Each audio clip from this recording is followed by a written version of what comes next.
Hello, welcome to Podfic Galore. I'm your horrible online reader, Cold Sky. I read out loud fanfictions for you busy bees, free of charge and no strings attached. Today I will continue reading the Silmarillion fic by Aeolian Sands from Archive of Our Own called The Rescue Party, Chapter 15. I hope you can at least try to enjoy my voice, and I will try my best for you with the equipment available to me. On with the show! The Rescue Party, Chapter 15. Melian sends a second rescue party. Arien was just cresting the eastern sky as Madros and Tarakas reached the dense wall of pines that marked the eastern edge of the girdle of Melian. Madros had never considered crossing it before. Thingol despised him, and there was little use in risking already tenuous alliances for the sake of pride. Now, however, Maklor was leaning unconscious against his chest, and his brother's shallow breaths made thoughts of political ramifications seem as insignificant as the morning dew on the grass. He urged his stallion on, promising it a long rest if only he carried them a little further. His loyal mount obeyed without a question, and for miles they galloped until they were within a stone's throw from the forest of Doriath.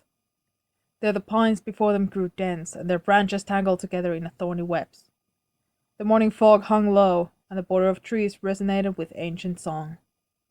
As the echoes of its melody reached them, Tarakas suddenly planted his front hooves in the ground and slid to a desperate stop in the wet grass.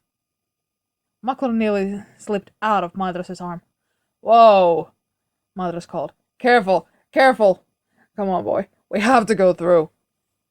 But the black destrier whinnied in fear and reared to its back legs, tossing its great head as tendrils of miasma reached out to them from the twisted trees and roots of the forest border. The girdle of Melian. Perhaps in another life, Madros would have been afraid. In another life where his brother was not dying in his arms, and where he was not a branded kinslayer with a calloused heart. As it were, Madros did not waste time attempting to force the horse to move.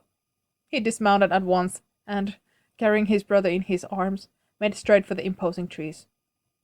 There was enough room between the trunks for him to sidestep through, albeit the angle was awkward, and he had to move slowly to ensure that Maklor's head didn't collide with a trunk or a branch. As Madros stepped past the encircling fence of pines, he found himself within the realm of shadow and enchantment. Darkness fell on him, and once he felt overcome by dizziness. Stars danced in his eyes, and he struggled to stay upright. "No," he hissed. "No! He would not succumb here. Melian may be a Maya, but Madros had faced her kind before. He would see his brother get the care he needed, even if he had to crawl. Thus, Madros pressed on despite his failing body. Step after faltering step, he forced himself to take one more, teeth gritted in determination as the enchantment strained the last of his strength. A few steps more into the shadows, and Madros's weakening legs couldn't support him any more. He stumbled and fell. "I'm sorry, Makalaura," he whispered in despair as his vision faded to black. Pulling himself with his arms to where his brother lay on his back, Madros rested his throbbing head on Kana's chest and held him close. "Will this be how we die? Will anyone find us?" Melian the Maya was not listening to her husband. He was in the middle of talking about various varieties of wine with one of his followers. Melian glanced at the blonde elf, who was enthusiastically explaining something about wood barrels. "Oh yes, Orofer." Melian frowned. Something was wrong. Someone had attempted to cross the eastern border. Her enchantments were whispering to her, telling her of the intruder and how he had not made it far. Gracefully, the queen stood and looked for Captain Mabelum, who stood at the end of the throne room. There was no need for him to hold such a guard, but the March Warden felt it his duty nevertheless. Melian strode with silent footsteps to the brunette Elon, and they met in the far corner of the cavernous room. "My lady, what is wrong?" he asked, concern flickering in green eyes. "Someone has breached the eastern border. I felt it." Mablung nodded grimly. "Likely orcs. The Bragalach was ruinous to the houses of Noldor. The hordes of Morgoth have grown bold in the wake of their victory." Melian frowned. Her spells whispered of desperation and emotions she had rarely seen from the hordes of Angband. Unless they are escaped thralls? I am not so sure, Captain. Who is patrolling the east? Ivraniel? But the last message from her said that horse had stumbled and came up lame. She was going to tend for it for a few days and hunt for more healing herbs. Melian did not approve, but said nothing to her captain. It was good for her people to be caring of living things. She did not ask more of them. How fast can you make it to where the Kelon runs into the Arthouse? A few hours if I were to leave now and gallop the whole way. Who's leaving now? Someone interrupted in half a whisper. Melian turned to see her lore master, Daedon, walking towards them. Daedon, beloved friend, she greeted. Someone has breached the girdle. I have asked Moblung to investigate. The dark-haired minstrel's pale face clouded with worry. Those are ill tidings, he began, but before he could finish speaking, a joyous and beautiful voice interrupted. Nana, what a secret conference are we having here? Luthien approached with a smile brighter than stars, wrapped her thin arms around her mother from behind. Melian did not miss Daedon's blush and shy look. Oh, to be young again and in love for the first time. Melian disentangled herself from her daughter's arms. It's nothing. I just felt something at our eastern border. If you're sending Moblung to investigate, then this time let me go too, Luthien asked. Melian sighed. Thingol certainly would not approve. Please, Luthien pleaded. It's not like we're going to the northern border, and I have to experience the world at some point. Plus, Moblung will keep me safe, she proclaimed, grabbing Moblung's arm with both hands and holding him close. Daedon looked pale. Your Majesty, if Moblung needs a companion, let me be. I do not need. Hush, you three, Melian proclaimed, motioning her head at Thingol and Odofir at the other end of the room. She felt a bit of a headache coming on. Yet this was also a good idea. Her daughter was right. The eastern border should be relatively safe. She doubted already that the intruders were orcs, and Edo knew that the three young ones needed to get out of the caves. I might finally have some time to enjoy some tea with the ladies. A few days of not dealing with Luthien's mischief and Daedon's unsuccessful love songs.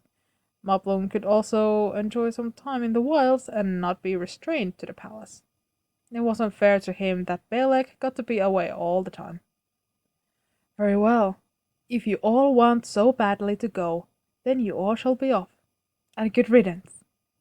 Luthien squealed happily and raced for the door, the two Ellens following quickly after her, jostling each other with their elbows. Melian half wished she still possessed the power over her fauna. She would like to be a bird in the branches for this little trip. But tea sounds nice too. She looked back to see Thingol staring at her. What is our daughter doing with my captain and lore master? She shrugged. Let them be, my love.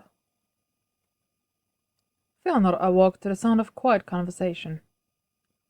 These cornets would make excellent accessory stones on a golden circlet, a melodic voice was saying. You were saying he found it at the mouths of the Sirion? What? Fëanor was awake instantly. Leaping to his feet, he saw a silvery-haired, golden-eyed being inspecting his rock sample. Without the slightest hesitation, he swiped it out of the stranger's hands.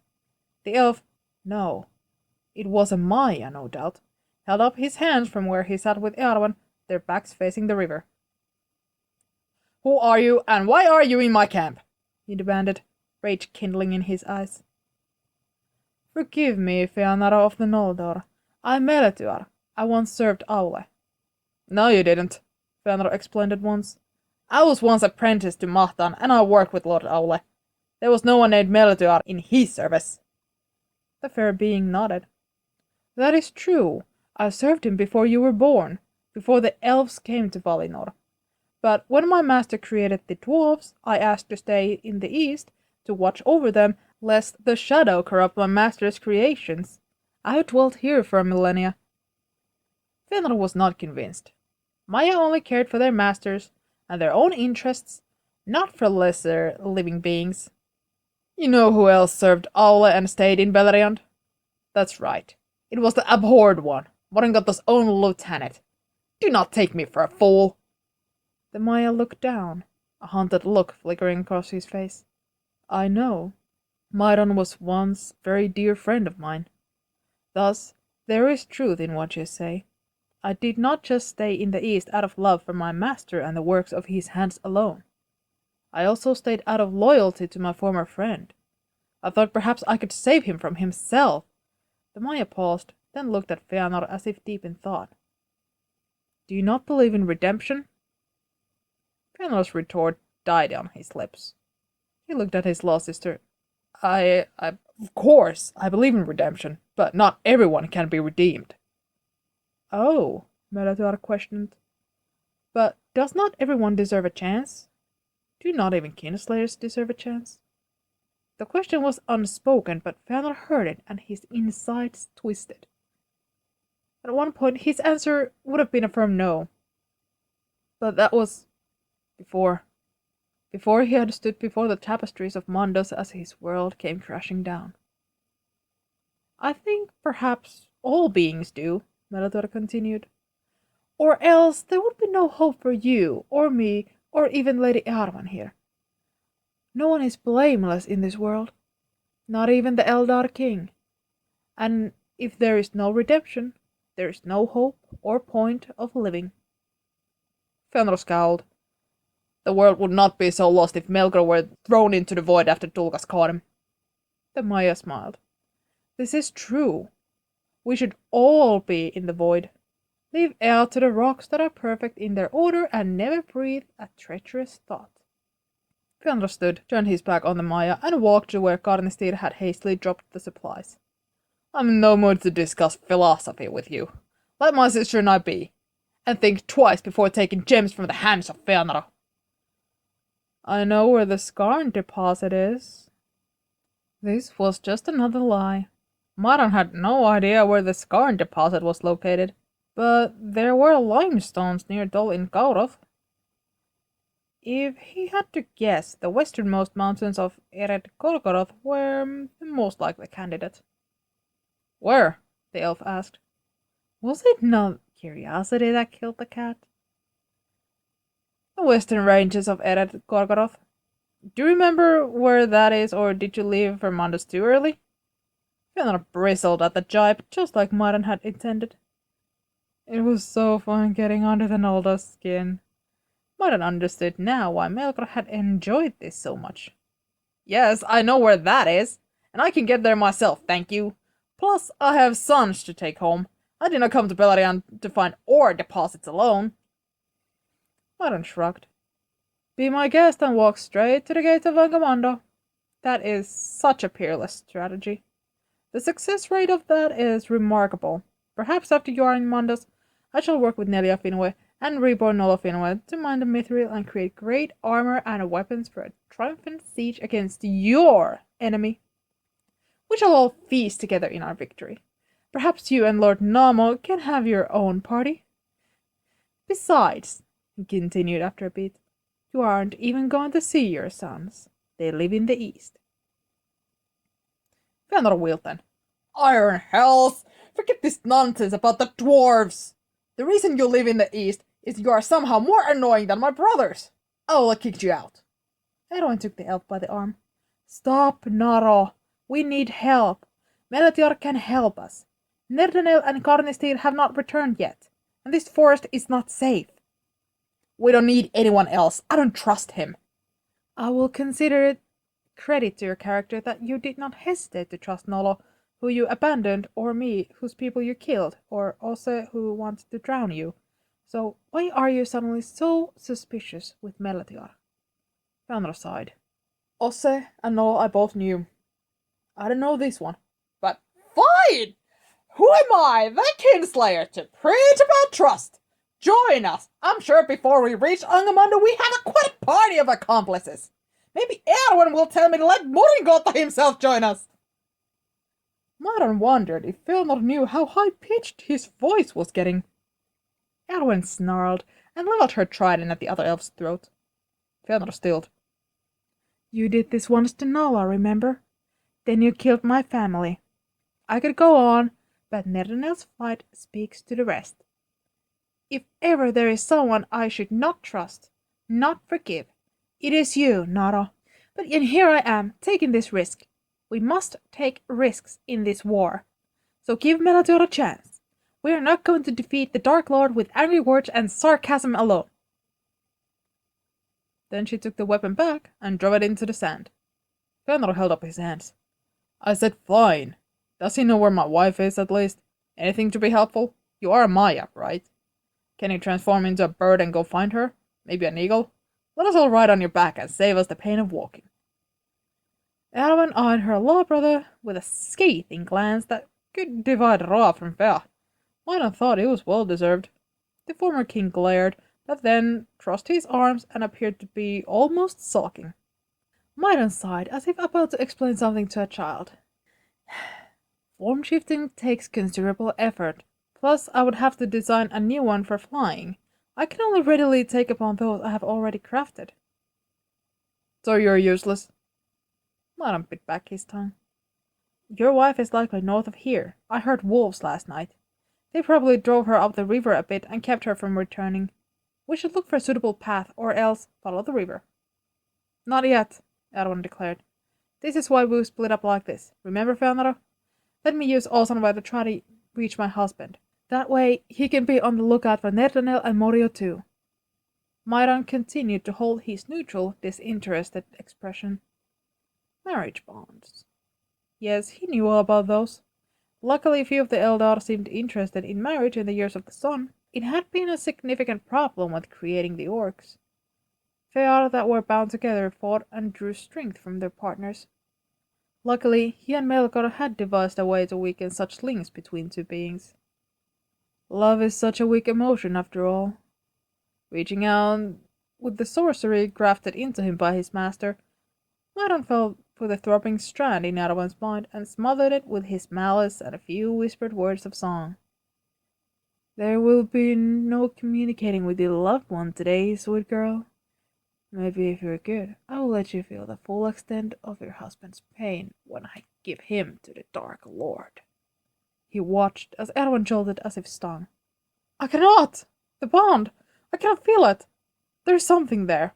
Something sticky and shadowy. I cannot feel Arafinwe. Myron put an arm around her thin shoulders. It's a marred land, my dear. Monigoth's darkness covers it and weakens the bonds of Osanwe. But Anaira and Nerdanel, they felt when their husbands died. Of course, if you concentrate, I'm sure you can feel that Arafinwe is alive. But it is not as though your sisters could speak with their beloved ones. Elrond gripped her tight and for support, thankfully leaving it in the sand. I thought it was just the distance. Myron looked down as if in sorrow. No, the evil here is greater than you know.